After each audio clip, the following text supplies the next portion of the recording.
Welcome to episode 120 of Books and Bytes. Today we're doing a deep dive into The Monk Who Sold His Ferrari, a journey from excess to enlightenment. Think of this as, well, your guide to understanding the real core of this book, especially if you're kind of curious about, living a more meaningful life. We'll unpack the key elements, look at what makes it click with so many people. Yeah, absolutely. At its heart, the book is about Julian Mantle. He's this incredibly successful lawyer. On the surface, he really seemed to have it all. The money, the big career, and of course, that Ferrari from the title, a real symbol. But underneath all that flashy success, Julian was actually deeply unfulfilled. It's a feeling I think, maybe many can relate to in some way. Right. That contrast is so key, isn't it? The shiny outside hiding this inner emptiness. And it all sort of implodes with a huge personal crisis for him, a heart attack right in court.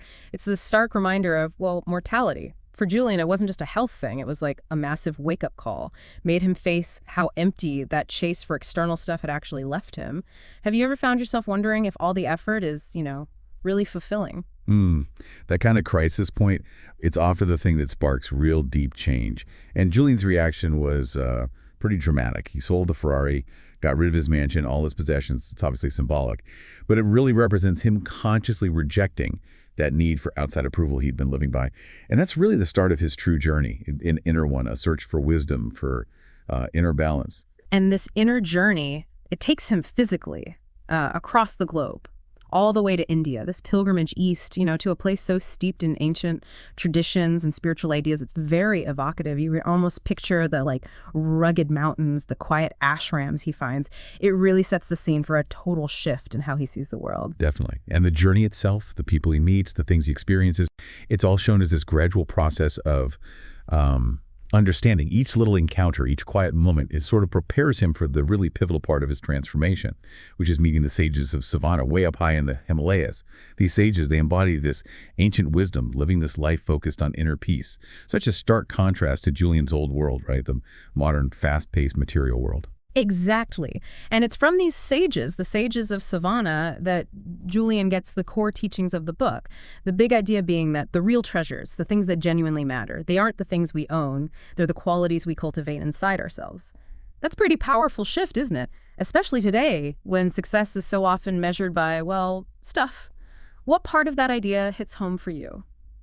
Well, the sage's wisdom gets boiled down into what the book calls the 7 timeless virtues for living an extraordinary life. So maybe we should walk through those, starting with the first one, master your mind. This principle really emphasizes how powerful our minds are. They don't just, passively record what happens. They actively shape our experience of reality. The sages teach Julian and us, the readers, that through things like meditation, mindfulness, we can actually gain more control over our thoughts and emotions. It's about shifting from being pushed around by our thoughts, the worries, the fears, to becoming the one directing our own inner world. Overcoming those limiting beliefs, facing fears, finding that mental clarity that opens things up. Have you ever noticed just how much your thoughts can really shape your feelings and what you do? And building right on that mental mastery is virtue number 2. Follow your purpose. This taps into that really deep human need for meaning, for significance in life. The book encourages looking inward to find what it terms your personal legend, like your unique calling or passion that gives life direction, makes it feel worthwhile. The core belief here is that every single life has some kind of inherent purpose. The journey is about finding it and living in line with it. Next up is embrace self-discipline. Now, discipline, it can sound a bit harsh, maybe, but the book frames it as the vital link between having dreams and actually making them happen. It's about those small, consistent, positive habits. They build up over time, create momentum, lead to big changes. Think of it like the structure that supports building a really meaningful life. Things like regular exercise, maybe meditation, sticking to ethical guides. It strengthens that mind-body connection, that inner resolve. Then the fourth virtue, live with courage. This one tackles life's uncertainties head-on. It's not really about not feeling fear, but more about the willingness to act, even when you do feel fear. The book suggests that real growth, self-improvement, it often lies just outside our comfort zone. So it takes some boldness to step into the unknown, to face down our inner doubts and external obstacles. Courage acts as both protection and, the power to change. Thinking back, when have you acted courageously? What pushed you past the fear? Virtue number 5, cultivate respect and love, brings the focus onto our connections with other people. The book really highlights how important compassion, kindness, and unconditional love are, not just for others, but importantly for ourselves, too. Nurturing these qualities, it makes our relationships richer, and it also, maybe surprisingly, helps our own inner growth and well-being. It suggests real strength isn't just in what we achieve alone, but in the quality of our connections. The sixth virtue is seek balance and renewal. This one acknowledges that, well, we just can't run at 100% all the time. It's not sustainable. Like nature has its seasons, its cycles, we do too. So the book stresses how vital it is to build in periods of rest, quiet reflection, and rejuvenation into our busy schedules. This means physical rest, sure, but also mental breaks, things that feed our spirit. Is about finding a rhythm that works, that lets us thrive without burning out, and taking time to appreciate the small things, the quiet moments. And finally, the seventh virtue, serve others. This links our own personal fulfillment to making a contribution beyond ourselves. The book argues that a life lived just for personal gain, it can end up feeling pretty empty. Real, lasting satisfaction often comes from extending ourselves, our energy, our wisdom, to help lift others up, to contribute to the community's well-being. It's about seeing how interconnected we all are and finding joy in making a positive difference. Can you recall a time when helping someone else really gave you a deep sense of fulfillment? Right. So after laying out these core teachings, the book then shifts into how to actually apply these virtues day to day. Julian learns about specific rituals of renewal practices like daily meditation, mindful breathing exercises, maybe keeping a journal for reflection. The key point here is that transformation isn't like a switch you flip. It's an ongoing process. It needs daily commitment, consistent effort, and self-awareness. Yeah, it's presented almost as the art of living, this idea of consciously, intentionally engaging with each day, viewing your life as something you create, an opportunity to craft meaning and beauty. It also highlights the power of simplicity. You know, in a world that's so often cluttered and noisy, clearing out the physical and mental clutter can make space for what truly matters. Simplicity can bring clarity, peace, and a much deeper connection to our core values.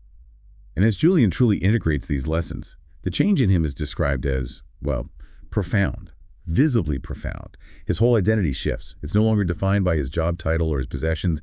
Instead, it's rooted in this inner richness, this serenity, a genuine sense of purpose. His story becomes this powerful illustration that chasing only material success doesn't always equal happiness, and that actually a more meaningful way is possible.